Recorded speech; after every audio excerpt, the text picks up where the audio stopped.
All right. Welcome to Pej's Recovery Corner. We are here today. This is a recovery podcast. We talk about all things recovery. We have various guests that come on and talk about their personal recovery. Some are professionals that work in the field of recovery. Some have expert opinion and expert education about recovery. We have a very special guest today. He's a good old friend. His name is Nima. I've known him for many years. Welcome to the corner. Thank you, Pej. Good to have you here today. It's good to be here. So we were just wrapping and chopping it up right before we got here, just about what's going on currently in Nima's life. But on the podcast, we like to go a little deeper and go back into your past, where you're born, raised, upbringing, family life, and then things that we get into, but then how we get into recovery. So who's Nima? Tell us. Who's Nima? That's a good question. Well, first of all, thanks for having me on, Pej. Mhm. I've watched this podcast. You know, I love podcasts. Probably watched every episode of Joe Rogan. Oh, I know you're a Joe Rogan. Dude, you're like the Joe Rogan of recovery now. You got the look going down. So like, I love it, dude. I love what you're doing, and I love that you're reaching a lot of people. But yeah, man, who is Nima? That's like something I still ask myself today. You know, but just like, I guess the general information that I can't lie about. No sound? You got no sound?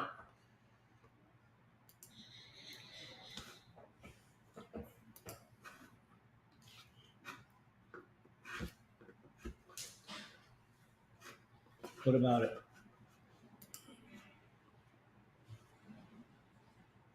YouTube.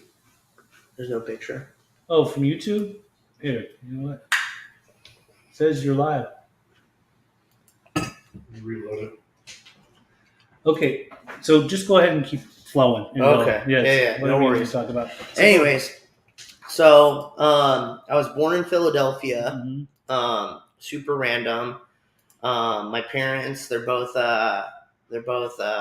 American immigrants. They were both born in Iran, Mhm. and my dad came out here in 1970. Landed in Lubbock, Texas, of all places. You know, like didn't speak a lick of English. Landed there to go to school out here. He was going to be like most Iranian guests. My dad went to school to be an engineer. You know, and his plan was to move back. Revolution happened. Those plans got wiped off the face of the earth. Right. And so he just ended up staying out here. You know, like building a life for himself. In Texas? In Texas, yeah. And he traveled a lot. You know, my dad's a big mystery. You know, but he's got stories for days.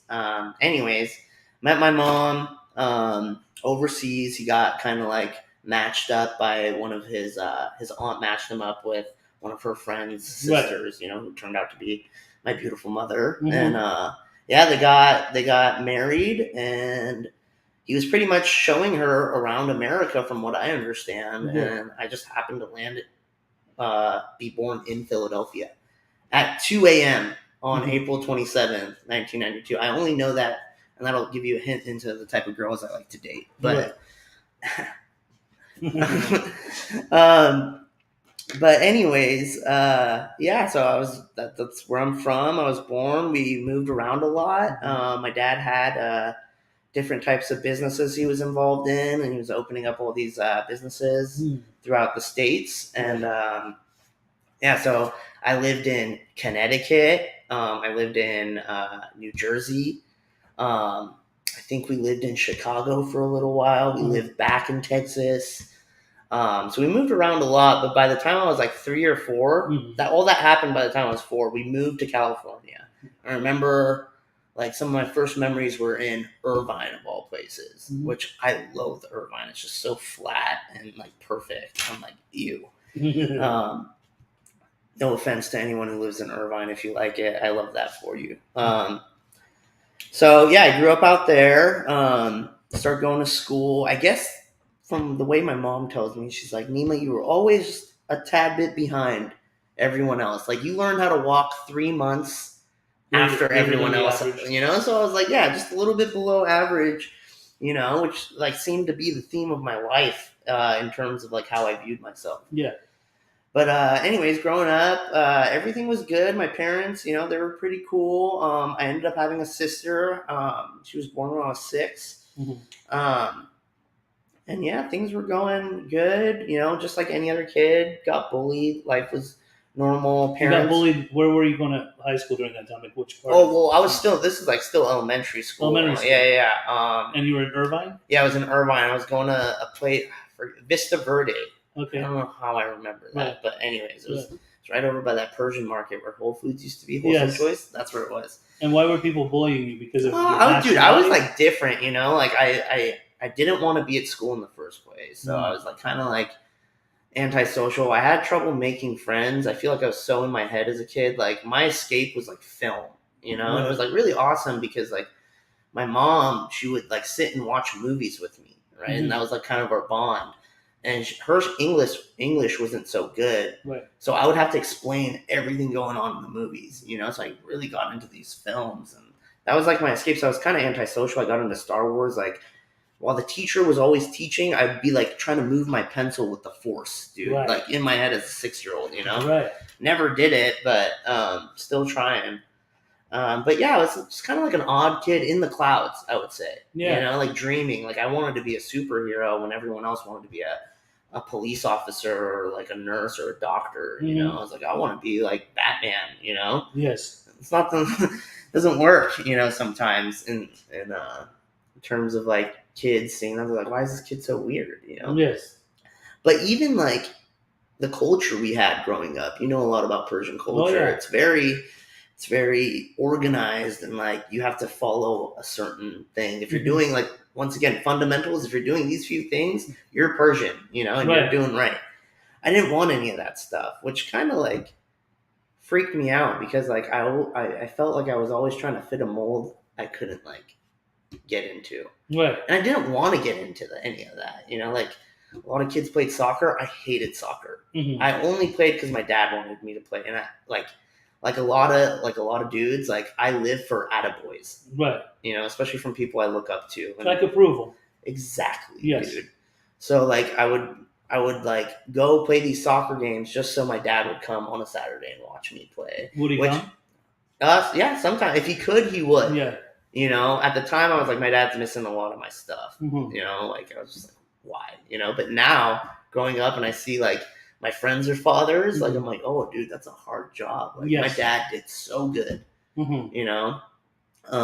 This bullying that would go on, were you protecting yourself, sticking up for yourself, or were you just... So it was because I probably wasn't sticking up for myself. I was so like scared of everyone. Mm-hmm. I wasn't big. Like now, like obviously, you know, I work out and stuff. Yes. Like I was not a big kid. Mm-hmm. You know, so I was like I said, I was a little bit below average. Everyone went through puberty before me. Everyone got taller before me. Like just a little bit behind, you know. Yes. So like things like that, I would get bullied. They'd call me names. I had a different name. Mm-hmm. You know, like my name wasn't Mark or Matt. You'd make fun of your name. Nima, and then that Finding Nemo came out. Yeah, so they're probably calling you that. Dude, still to this day, I go into circles like new communities, and they're like Nemo, and I'm like, yeah. They feel bad. I'm like, I'm used to it. Dude.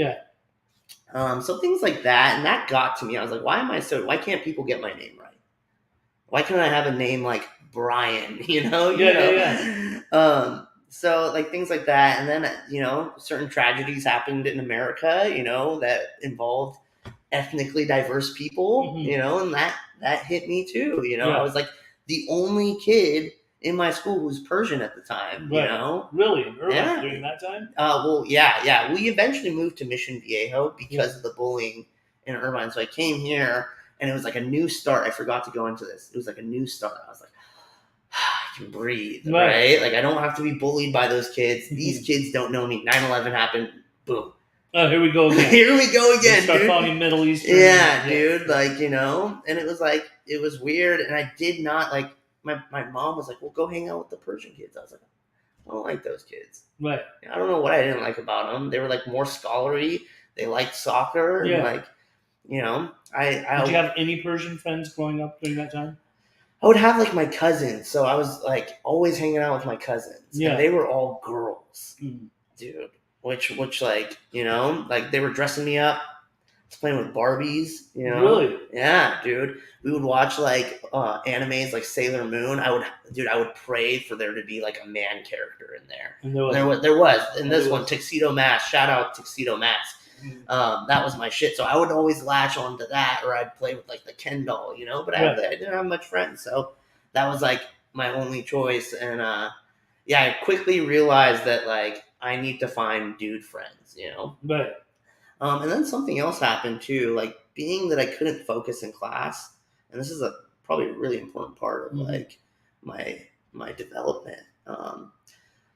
But it was suggested that I go see a psychiatrist and maybe get on some medication to help me focus, which they did. I went and I qualified for ADD or ADHD, whatever it is. And they put me on these medications. How old were you then? Dude, I was probably like 6, 7. I was young? Yeah, I was really young. Wow. You know, which like turned into a resentment later on, but like we'll get into that.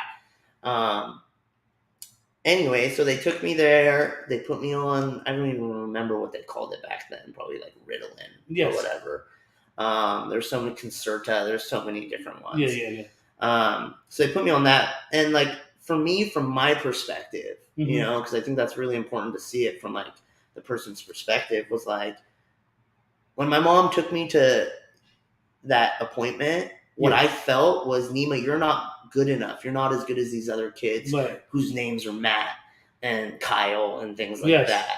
You're Nima and you're not good enough. So we're going to take you to a doctor and he's going to make you better.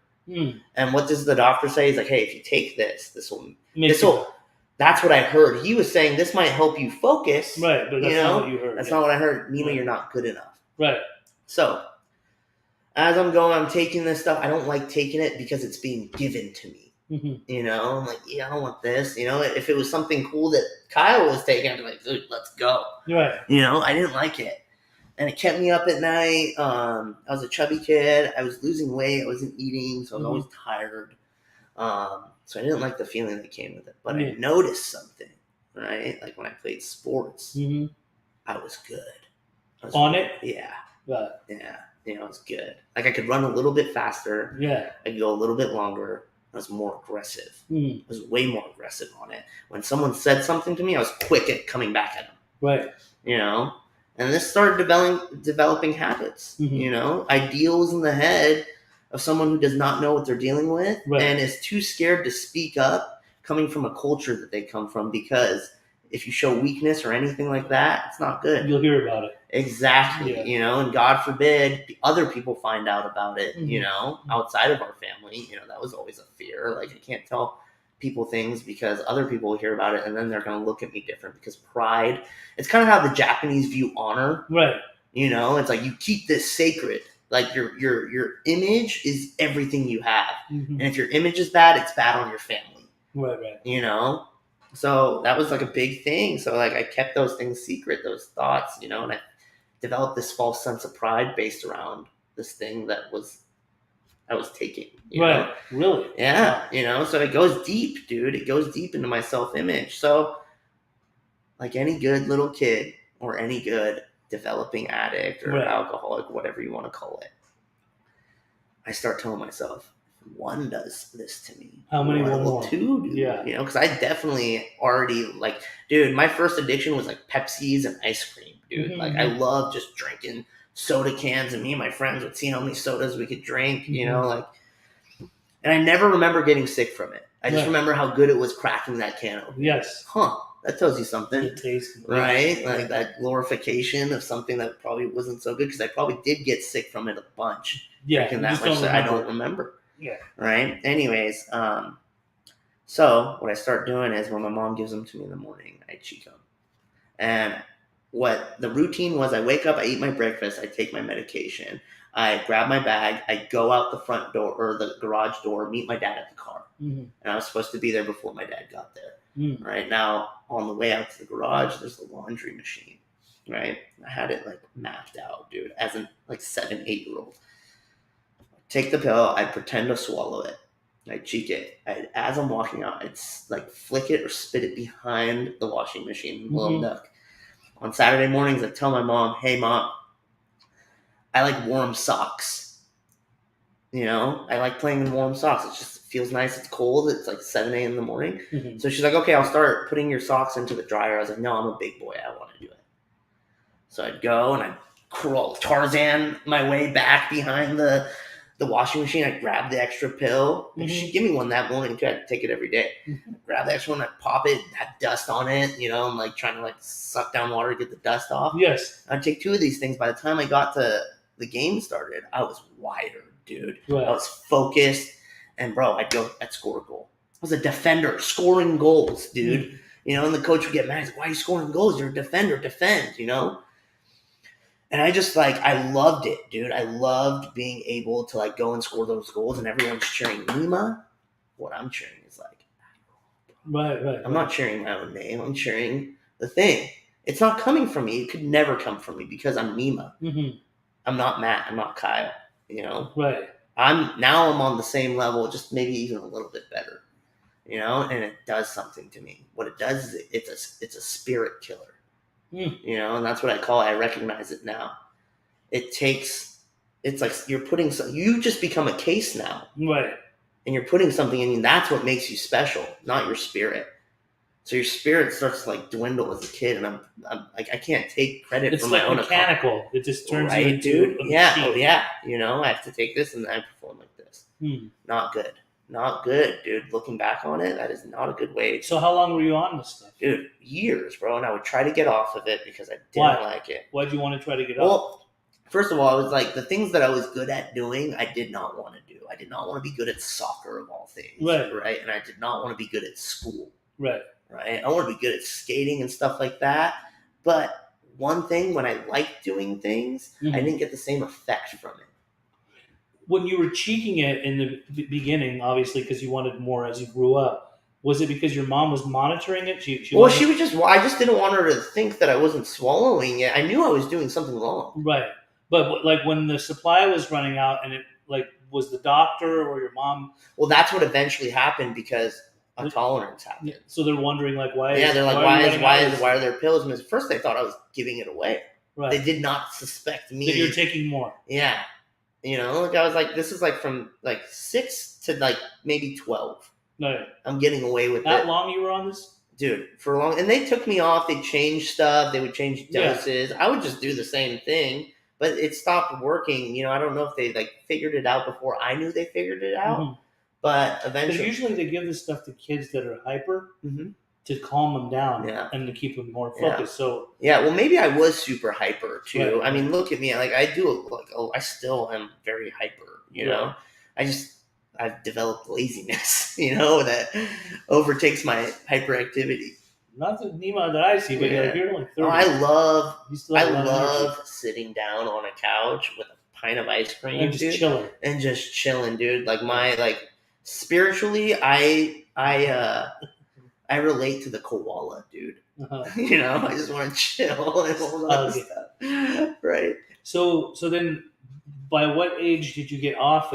Okay, so by like 12, the jig was up, and I was like, you know what? I don't even like this stuff anymore. I'm like, I'm not taking it. Yeah. And I was getting to high school by this time, and it had effects on me, dude. I had like anger issues. You know, I had a lot of like, you know, emotional up and downs. You know, like I appeared bipolar because I was like taking these high doses and then coming off and on. Mood swings. Exactly. Yeah. Dude. And like on top of puberty, like you know, my body's changing. I don't know what the heck's going on. Right. You know. Anyways, I get there. I get off of it. I start making friends with like some kids. You know, we start ditching class. I start getting into like music, which is like a really cool thing. Because I grew up around, you know, either myself or Persian kids or no friends. Right. You know, so I stumbled upon like a group of friends where like they were like really into heavy metal. Right. And so was I. I wasn't at the time, actually. I had actually stolen an Eminem CD. My first CD, one of the first CDs I had was an Eminem CD. And if you remember it, it was the Slim Shady LP. It was his first one. Yes. You know, and on the picture it had a cartoon drawing of a Vicodin. Right. And it was broken in half and it had a face and it was like screaming. So this is what I'm listening to. So I have this in my Walkman. And my mom, being that I'm getting older, mood swings, she's going through my stuff all the time. Right.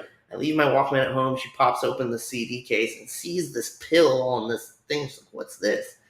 All right. So she develops concern.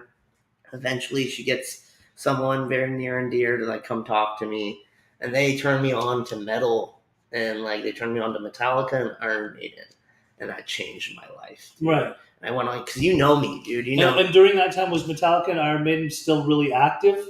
I mean, they were playing, dude. They were playing. They might not have been huge during my time. Yeah, they were huge in the '90s and the '80s, especially. That's when they got their jump. Was this in the early 2000s? Yeah, this would be early 2000s. So metal was coming. Like Ozzy was big, like Rob Zombie, Korn, like things like that. Yes. But I didn't identify so much with those bands yet, you know. And the cool part was I got into System of a Down, who were all like Armenians and like they come from Iran. And I saw that. I was like, dude, someone who looks like me. Yeah. And they're cool, dude. Like this dude. And they're thrashers. Yeah, this dude's name is Serge, you know? It's like Nima is cool, you know? Like Yeah. And I was like, oh my God, I relate, dude. I was like, here's something that like my friends listen to, but they look like me. Mm-hmm. It's not like Metallica where it's a bunch of like white guys. Right. And I want to look like them. I'm already here. Right. I picked up a guitar and out of like my obsession, because this is something that comes up a lot with me. I get obsessed with things. Sure. If I like it, like I always say I'm like 0 or 100 and I'm forever trying to find 50, you know? Yeah. So I got into it. I picked up a guitar. I learned every System of a Down song. You play guitar? Yeah, and I learned it by ear, dude. And were you in a band or anything? Well, I eventually, me and my buddies started bands because we all played instruments. And here's like another thing. Like just metal bands in the Mission Viejo area? Yeah, dude. We just go to each other's houses, drive our parents nuts with the sound, try to make songs, you know? And anyway, so I got really into that scene, and then our rock stars were like the members of Pantera and Metallica, and like Metallica's nickname was Alcoholica. Like they're always like all their pictures, they're drinking, they're smoking pot. Partying. Yeah, dude. So these were like my idols at that point. Right. Anyway, so I started like smoking pot, drinking, playing music, and I love it, dude. And I feel part of, and I'm like getting good at something I want to get good at for the first time in my life. But with that comes a lot of like outlandish behaviors and like stuff like that. And I was an angry kid, so I started getting in trouble in high school. They want to expel me because I get into a fight.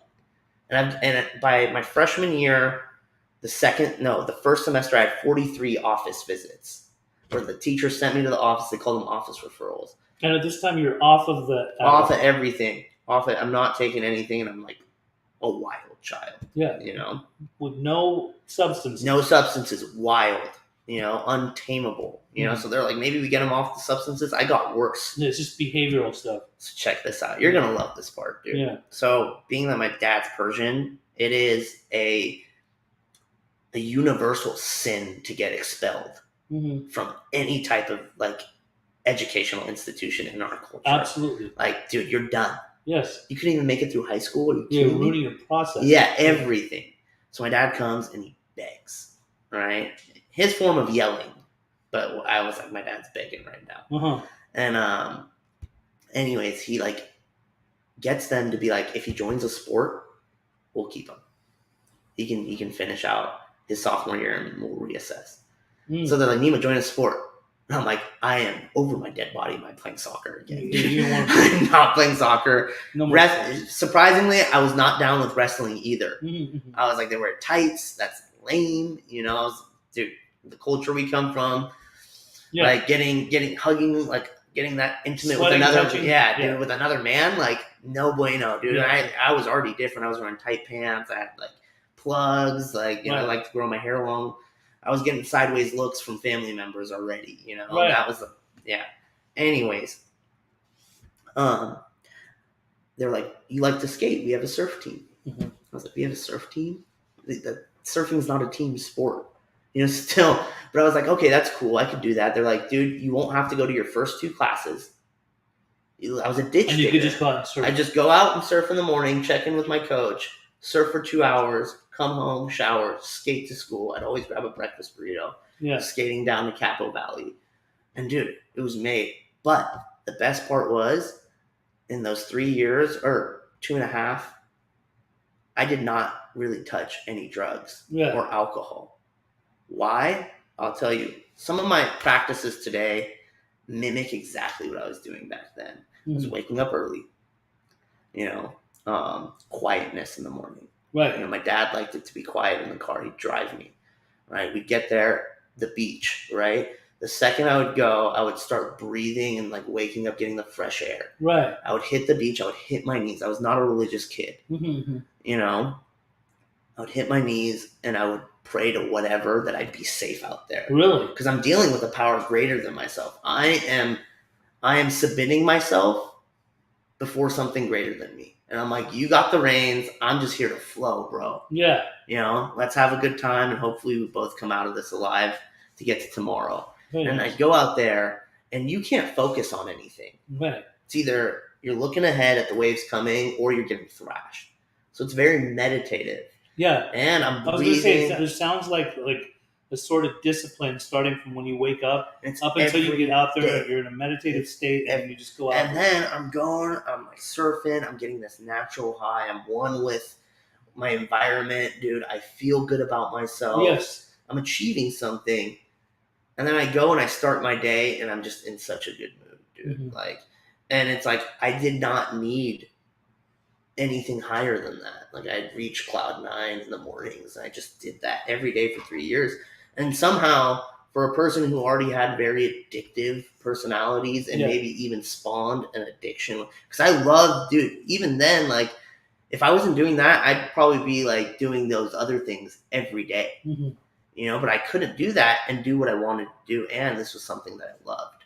I love something. So, dude, we had a lot of success on that team, but here's the thing, dude, and this echoes in my life to this day. It's like, sometimes I feel like, and it's not this way, but like, let's just say the universe gives me everything I want to punish me. Because sometimes I feel like I'm hardwired to self-destruct. Yeah. Because you know why? Because I don't know how to moderate, dude. It's all or nothing. It helps me because I become like obsessive about things. Right. And I get really good at them. Because I always still feel like I'm still 3 months behind everyone. So I got to work extra hard. I got to work to catch up on those 3 months, and then I want to catch up on another month on you to be better than you, or just better at what I do. And I have ways to cope with that today. Yeah. But back then I didn't. It's like a self-fulfilling prophecy. Yeah, so exactly. Where you just sabotage. Yeah, and it's like doom. It's doom, But it's like back then I didn't even see it to be able to think that I could even change it or find a solution to it. I was unaware, Went about it, dude, we had so much success with that team. That was a great team, and we were winning. People started knowing my name, pronouncing it right, wanting to hang out, got invited to parties and stuff like that. Yeah. Found friends. And what is this, like your late teens? This would be like 16, 17 now. But when I started doing that type of stuff, I started, drinking again, smoking pot, doing some other substances here and there that I didn't really even know what they were, Right. Just going to parties, this dude's doing stuff, I trust this dude, like known him since second grade, and he's doing it, I did it too. And then I wasn't waking up to go surf in the morning. Yeah, you lost all. And if I woke up to go surf, I was hungover and beat and tired, and my performance started slipping. And that's even on the drugs now, Right. Like the thing that I thought made me better. But I didn't identify it as the drugs.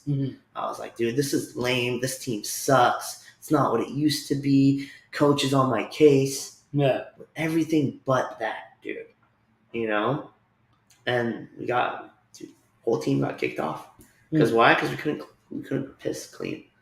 Oh, but everybody was messing around. Yeah, because we were like, dude, we're the rock stars, bro. Party up. Let's go, dude. And we lost it all. And then it was like back to going to classes.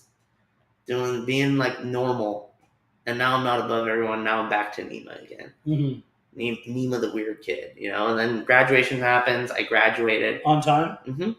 Well, here's the thing, dude. When I was on surf team, straight A's, bro. It was like I never had ADD, anything like that, And they wanted to put me back on the medication at one point when I was getting in a lot of trouble. They're like, this will ease them out.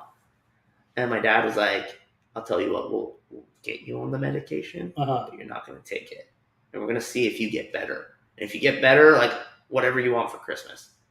And dude, I'll tell you this, like I always felt like I was like the poorest kid in the richest neighborhood. Like all my friends were getting like Xboxes and stuff, and I got socks. Like that's what it felt like. Aid would come around Persian New I Year. understand. Homeboys are getting $500, $600. I got like 20. Yeah. And it's like, let's go out. It's like, I can't go out. Mom, can I get another 20? Nope. Right. I understand. Stuff like that.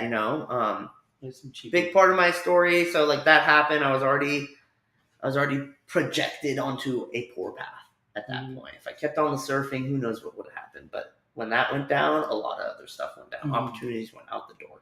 And this is into your early 20s? This is like 18, 19. 18, 19. Somewhere around that time, my mom left.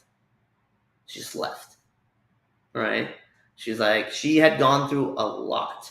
Went through a depression and then went to Iran. Didn't get a flight home. Yeah.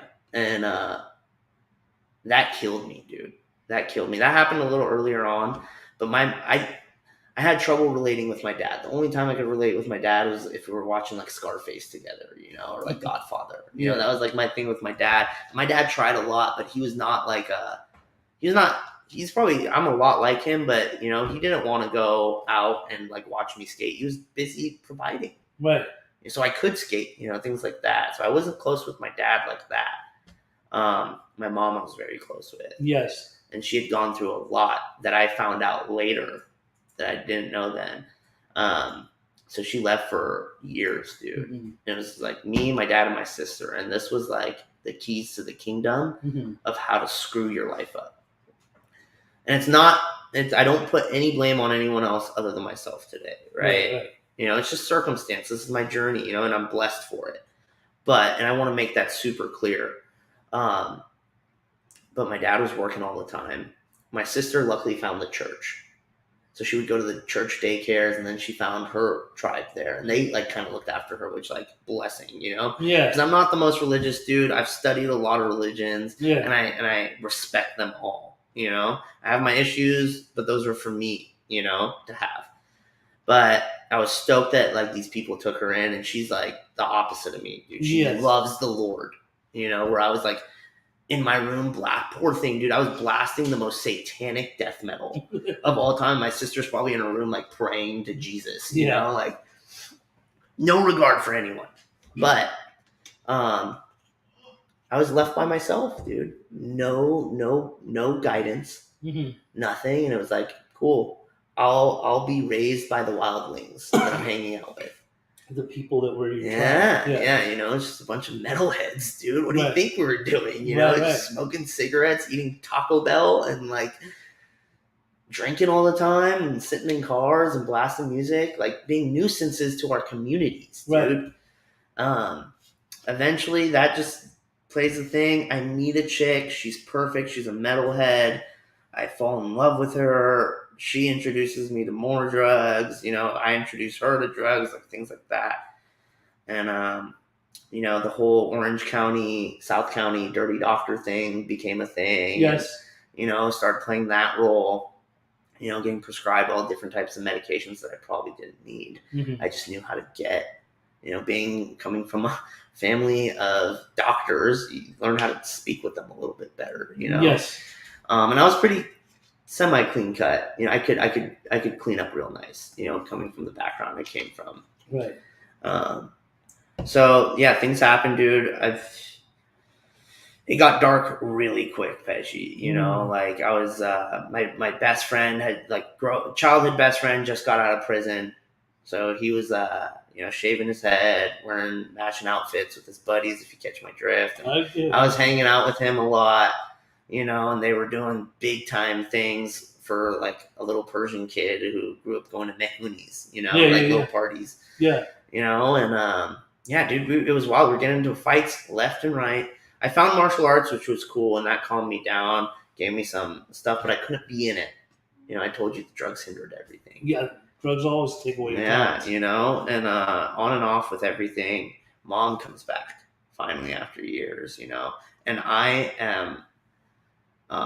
am like a shell of what I used to be, like shaved head, circles under the eyes, probably weighed like a 140, or I was fat. It was either I was super skinny or super fat, Right.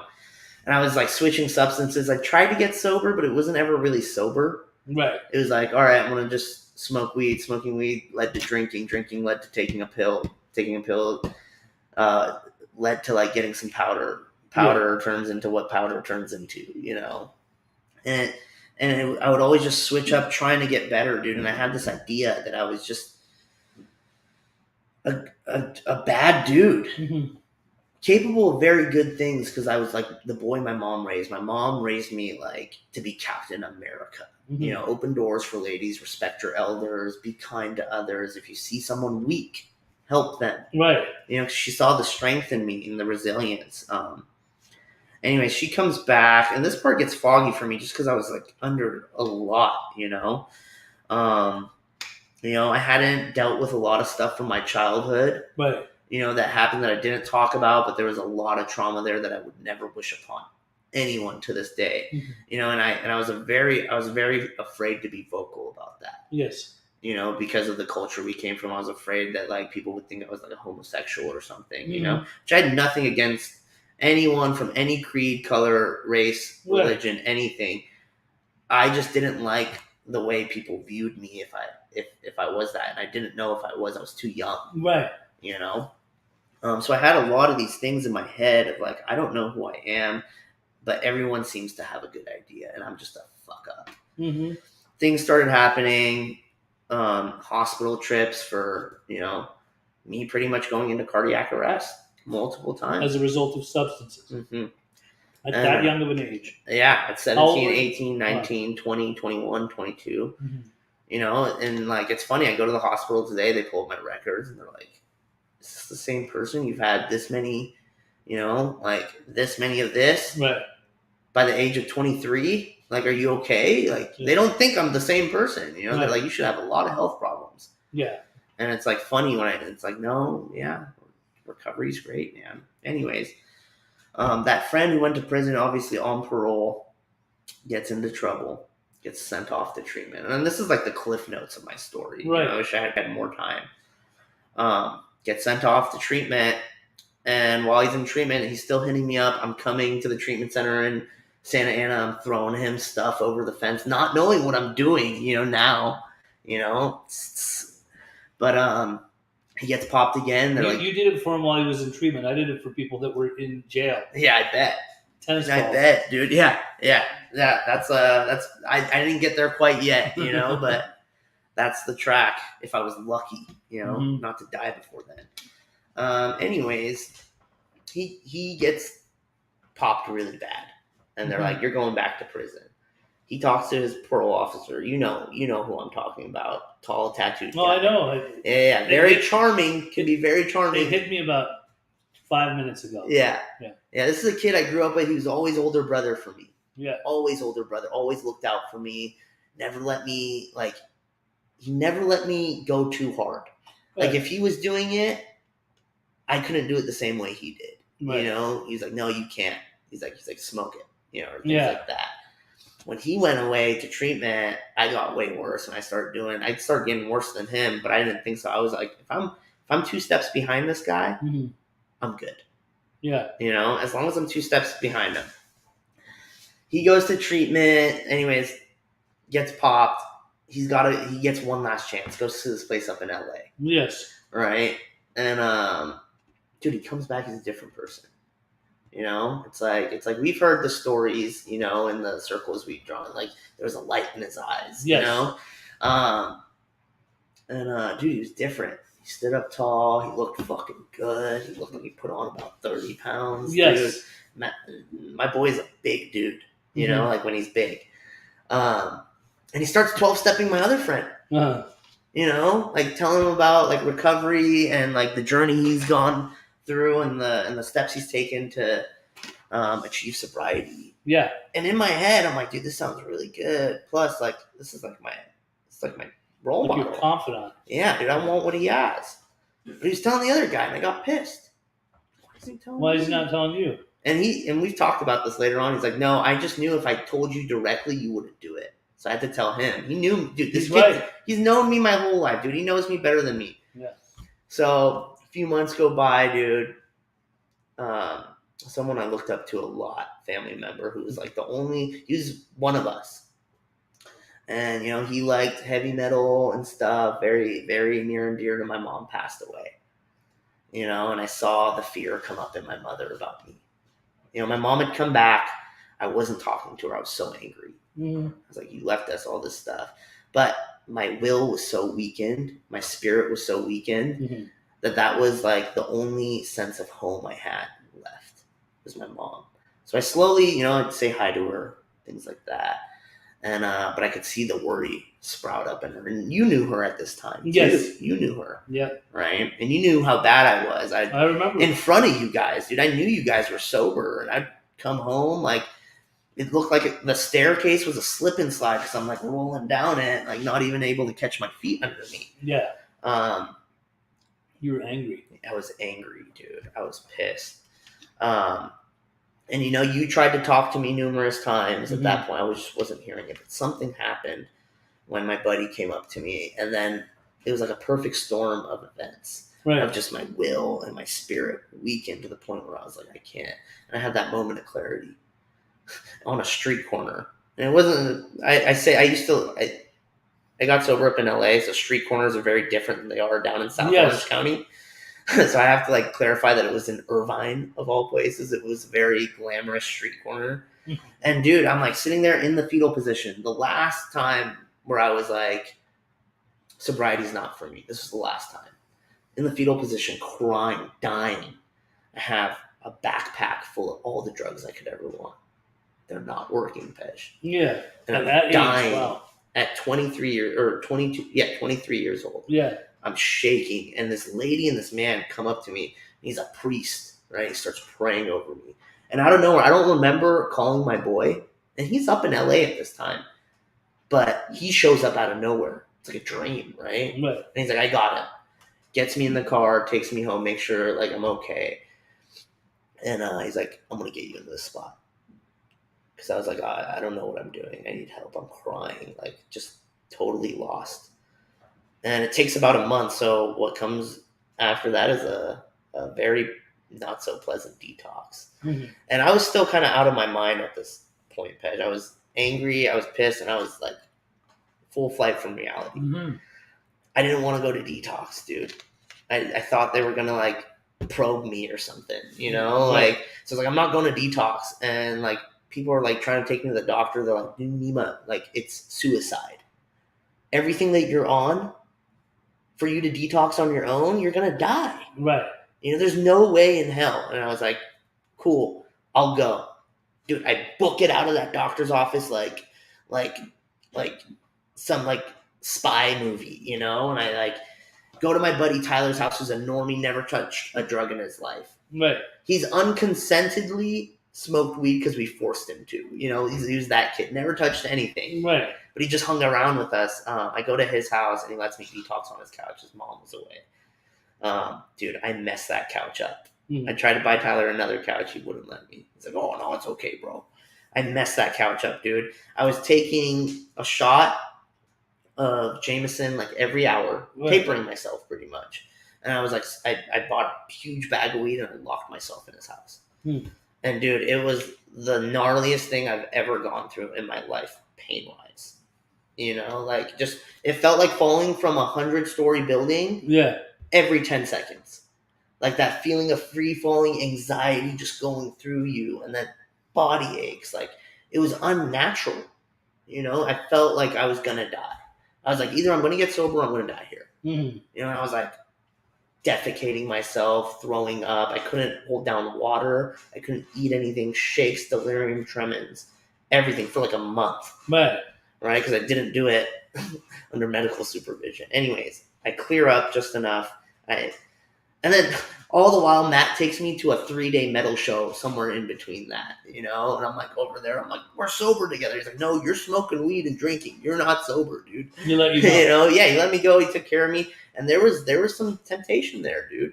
When I went, I wasn't all the way sober, but I knew how to easily find what I needed. Right. And I almost did.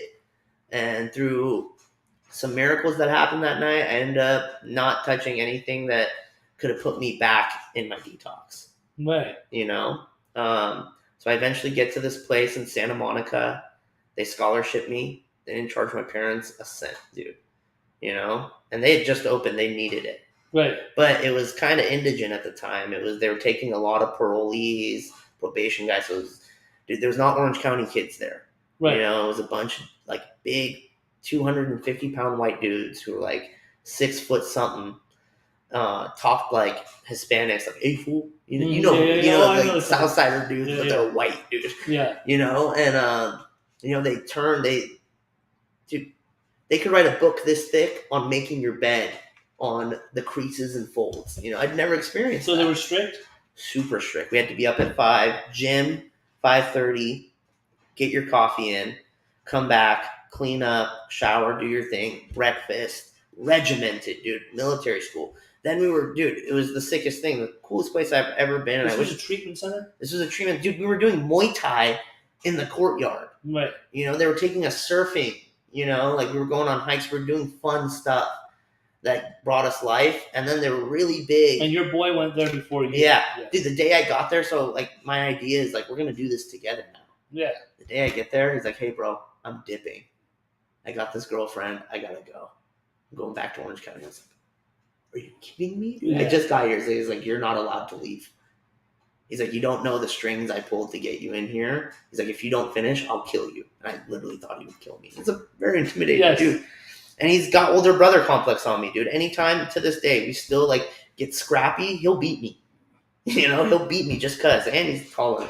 But so you stayed? I stayed, dude. I stayed. And I had a lot of trouble. Once again, it was like being a kid again in school, like to make friends again. People thought I was weird.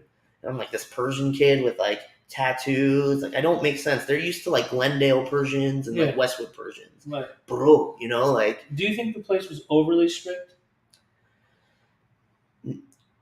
Some might think so. That depends on the person, I think, you know, because I could go to a plush place like, you know, a place in Malibu. Right. And if I'm like, I've never had any structure in my life, that place is strict because they're just simply telling me to make my bed. Right.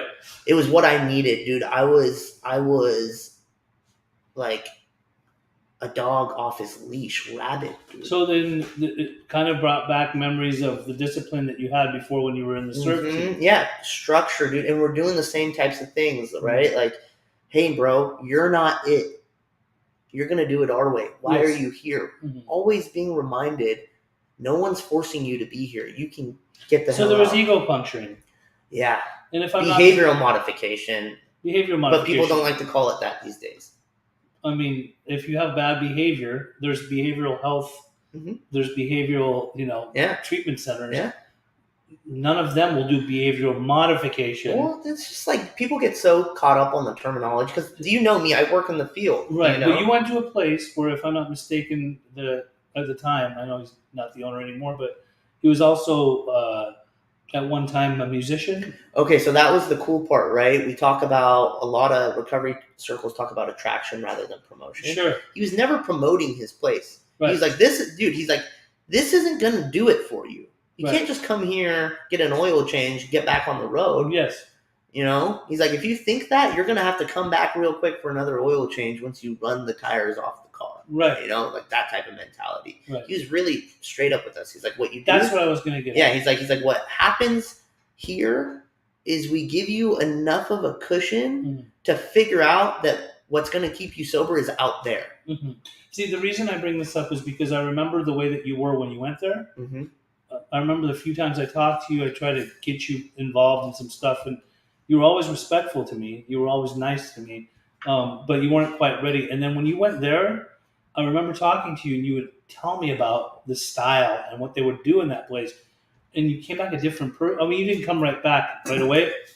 You stayed up in the area in LA, and when I would see you, I was like, this is a different guy. Mm-hmm. And then when you would describe to me the model of like what was there, and especially him in general, but probably people that were under him too, you would often say things like, the guy's a straight shooter. He's no nonsense. He's assertive. He comes with love. I needed that. You needed that. So, and obviously, it doesn't just matter if you're like a Persian kid with a big ego, because we come from egotistical families. I think it could be anybody of any nationality. Yeah. The ego, the disease, the devil, all the different things that we can, the illness, whatever we want to call it, regardless of the fact that is going to need some modification. Well, think about it like anything, right? It's like let's say I deal with like my weight, right? Yeah. And I want it to change. What's the first thing I have to do? I have to modify some things in my life, dude. Yeah. It's like I can't do the same things. Eat better, work out. Well, that's what people think. Like with people ask me all the time. They're like, "How? Like you exercise a lot? That must be it, right?" I'm like, "No, dude. Exercise is like 30% of it. I have to eat right. I have to wake up. I have to sleep right. I have to change everything for everything to change. Right. You know." Here's one of the things that stands out for me, and it's not just because did your friend end up staying sober when he left that place? No, so he went out shortly thereafter. I remember that. He went out, but then he came back.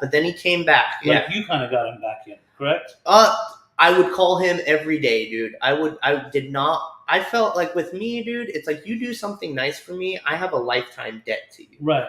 You know? And like with me, it's like you could do things to like really piss me off. I will always uphold that respect to you. Right. That like you helped me out and I gotta hold this. When he helped me like that, I was like, I cannot rest until I do the same for him. Okay, so this is what matters to me. This is what one of the things that I always thought if I ever had Nima on the podcast, then I want to talk to you about is this is what's important.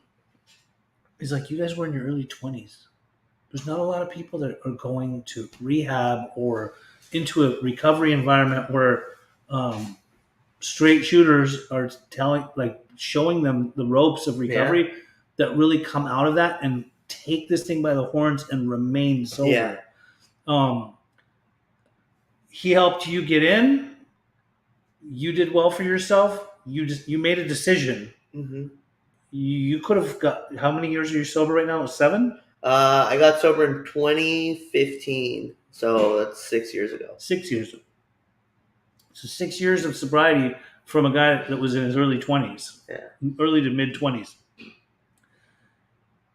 We've been in each other's lives in recovery more than we were before I met you. Okay, so we've seen them come and go. Yeah, we've seen a lot of, and also the fentanyl craze wasn't nuts during that time yet, although it was starting to hit the scene. Yeah.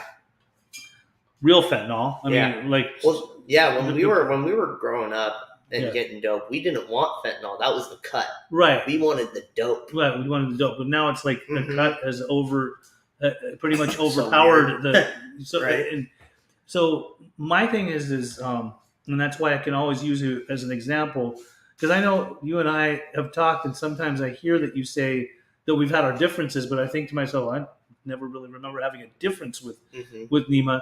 Because I always was hoping that we're on the same page. Yeah. For one, because you went to a place where you got sober, where it was no nonsense. I went to a place where I got sober and it was no nonsense. So like we were kind of born and bred in recovery with a certain model and a certain mold of a mentality that like we can't, like, no, I don't give a shit what the fuck happens in our lives. But using and drinking is not going to be an option. Yeah. It's just something that it's a personal decision. Yeah. And so how does one maintain that thought process or that belief system or that spirit that is enlivened within? What cultivates that? What's going to keep it going? Because, I mean, I've never seen you in relapse mode. Yeah. You may have behaved certain ways and done things that I don't know about that could have put you in the direction of going towards a drink or a drug. Yeah. But I've never seen it with you. It's never been like so concurrent that it's like every time I see Nima, it's like he's getting worse. Right. Because we've seen it with people, right? Like, So that's the thing. It's easy to point out. And one of the reasons that it's same with your friend that did go back out and then came back. Yeah. Like there's certain friends of ours that we know they're here to stay. Yeah. Sober. Sober. Like no matter what, right? They might be doing little underground misbehaving type of behaviors, but they're not like putting themselves in a position where suddenly you hear they relapse. we sometimes hear about people that we are total surprise, like, fuck, Yeah, that it's guy, like, what the hell? Yeah. Like, we have friends that Yeah. are actually of service and totally engulfed in the recovery process, but suddenly they overdosed and died. Yeah. So and then we have friends that we know, Yeah. like, we just know, fuck, like, we've done everything, we've Yeah, said yeah. everything, and then when It's a matter of time, it feels like. you see them on a Facebook feed, gone too soon and this, that, and then you're like, well, I mean, I kind of saw that coming. Yeah. Or I tried to talk to that person Yeah. and tell them everything. Because I always thought it's really nice, like when you go to a funeral and they have some people do a eulogy for you Mhm. and say all the good things about you. Yeah. Or it's really interesting to see how many people will jump on a Facebook feed when a friend passes away to say, gone too soon, I'll miss you, I love you, can't wait, say hello to them upstairs, like when Mhm. you all the old friends. But like, this is what I feel, and I think you're the same way. What are we telling our friends when we know they're on a bad path? Like, are we being as straightforward with them as somebody was with us to enforce and fortify our recovery, or are we just turning a blind eye and not I'm even so saying glad anything? you mentioned this, right? Because I struggle with this a lot, and I learned that it's case by case, Yeah. right? It's like you have to be like, it's like you're looking for the dope man, right? Right. You got to assess who you're going to, and you kind of got to read them, and see how you approach them. Some people you approach super nonchalantly. Some people you got to approach aggressively, know?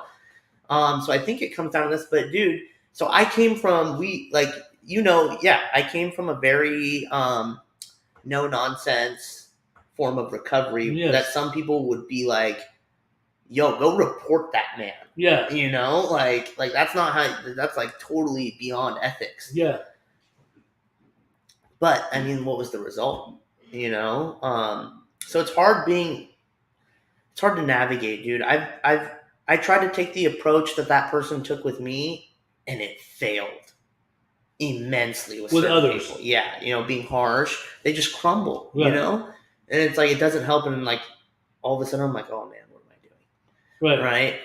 And then I've also taken like the very soft approach, like, hey man, it's okay, buddy. Like, we're gonna be fine. Yeah. It's okay. And that hasn't worked. But also, vice versa, it's worked very well. Mm-hmm. Sometimes on the same person. Right. Where you're like soft with them. So you can't just be like, this is my method of recovery and this is what I'm gonna do. Sure. Bro, like, my methods to recovery with me personally, one way might work now, it won't work later. Mm-hmm.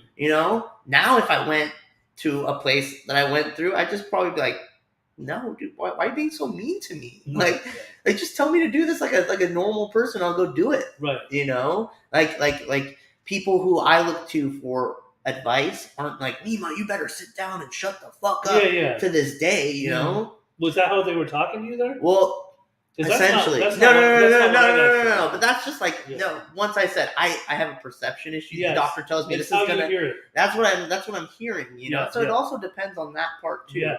No, it was more so like, hey man, like, this is none of your business. Why are you so worried about this? Mm-hmm. Like why don't you go find something worthwhile in your life and stop obsessing over bullshit? Mm-hmm. Like talking to me like a big brother almost. Yeah. Someone I know cares about me. Sure. But isn't gonna sugarcoat it. Because I don't have time. Like, I'm not a candy, dude. Can't sugarcoat me. Like I'm on the verge of death. Right. Like, what do you do when someone's dying and you don't know CPR? Start slapping the crap out of them. Yeah. So for me, navigating that has always been like very difficult. So I have to be careful with my approaches, But for me, yeah, man, I needed someone to tell me how it was. I needed that hard approach. With certain people today, like, dude, with my buddy, like, he called me the other day and he was like, dude, I'm dealing with this. I have certain behaviors that I have not been aware of. Mm-hmm. And I was like, listen, bro, I was like, I love you so much. Mm-hmm. And I just gave him the hard truth. And I told him exactly what I thought about him. It's not a bad thing. And it was hard for me to do that because I didn't want to hurt him. And that's the thing that I think people need to realize is, like, this isn't coming from a place of like wanting to hurt you. Mm-hmm. I'm sincerely trying to help you. Mm-hmm. It's just the matter at hand is so severe. Mm-hmm. I have no time to be delicate. I just need to get it. Perfectly said. You know? That's exactly. And here's the thing. I love what you're saying. So 15 years I've been sober. I was taught by a certain approach, so I would take a certain approach. Mm-hmm. But I've also been able to change the approaches over the years. Yeah. I can say that I love you, but check this out. Yeah.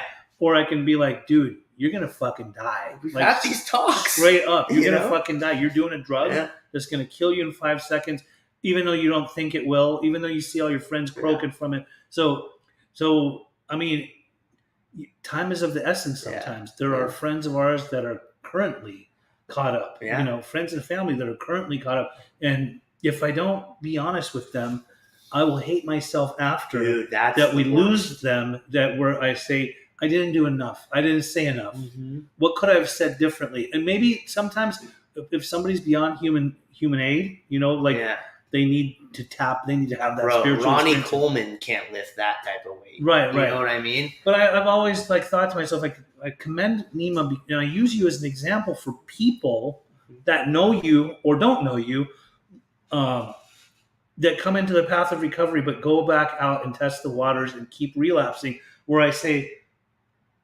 talk to Nima. Fucking the guy has some time sober. He made an absolute decision, a personal decision to fucking not go back and chase the drugs or the alcohol. And look at who he is. He's chasing his dreams. I love what you do. I'm a fan from a distance.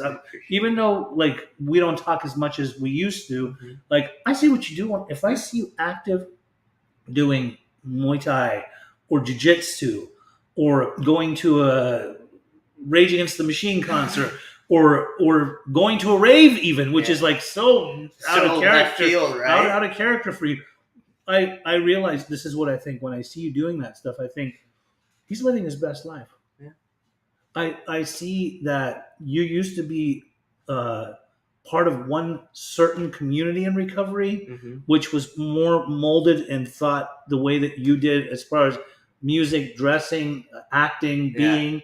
And then I've seen you like blend into a whole other crowd of people and make friends with people that you probably wouldn't have before. Right. So it just shows me like you're expanding your horizons, you're expanding your mind, you're being more open to, and then the next thing you know, this whole wall that you've built up against certain people that you thought you'd never hang out with becomes some of your best friends. Dude, exactly, right? Like it's amazing. Like, dude, one of my best friends in the world is a dude that you brought with you to try to talk to me.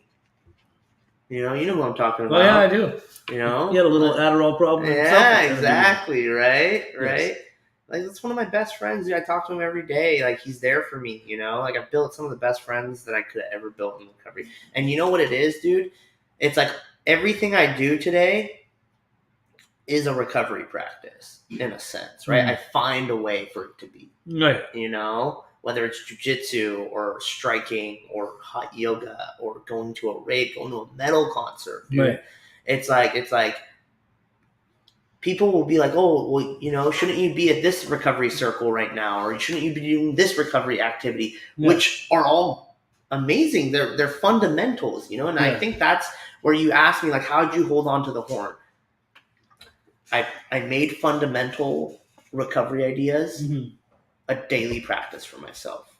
Being consistent, right? That's discipline. Right? Identifying where I have control in my life, where I don't, and relinquishing it in the places I don't. Being connected with other like-minded people who are searching for recovery. Not always like-minded addicts, not alcoholics, but like-minded people searching to better their life and their spiritual condition.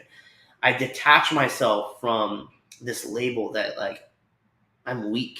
Because when you talk to normies and you're like, hey man, I don't drink or I don't do this because I have this history. Right. They want to be very delicate with you. And that's not what we're going for. You know it, dude. It's like I can go anywhere, bro. I like literally go into the lion's den of drugs, going to EDC first time.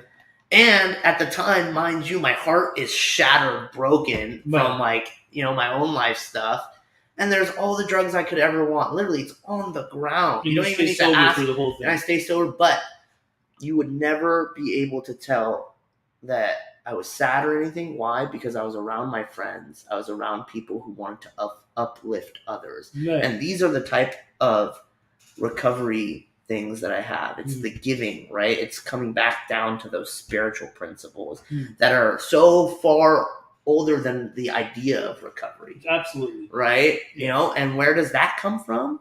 From a dude who was repping like horns all the time and like no religious stuff or anything like that. It comes from being open-minded. Trying it your way and seeing that it works. And that's why it's important to get down those fundamentals. That first year of recovery, to just be like, hey man, devote your life to this. Yes. And we'll go. And I was so fortunate in early recovery to have people who knew how to work with me.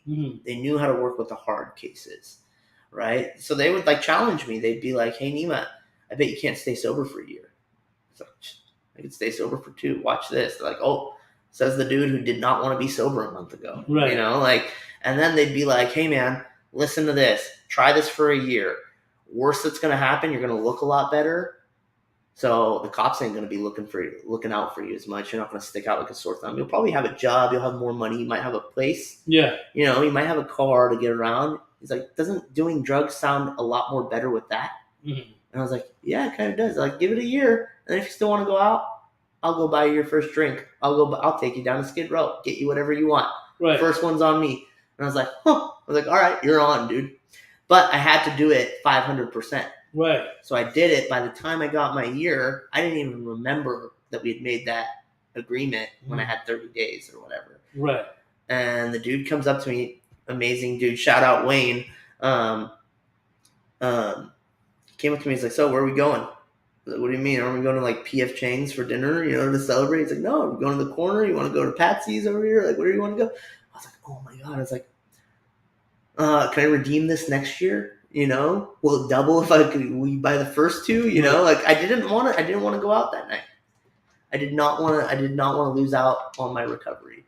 That held more value, and it's only because I did the fundamentals. Now it's like, dude, now that I know the fundamentals, if I ever get in trouble, you know, I'm in trouble because I'm engaging in recovery circles, doing those fundamental things, right? Like going to the same place for 90 days in a row, you know, at a certain hour at night, you know, calling the certain people every day to check in with them, to let them know I'm okay and I'm actively trying my best to be better. Right. You know, those fundamentals. Now it's like, dude, I go into a different community, such as like the jiu-jitsu community or the yoga community. I know how to make friends. I know how to be a part of.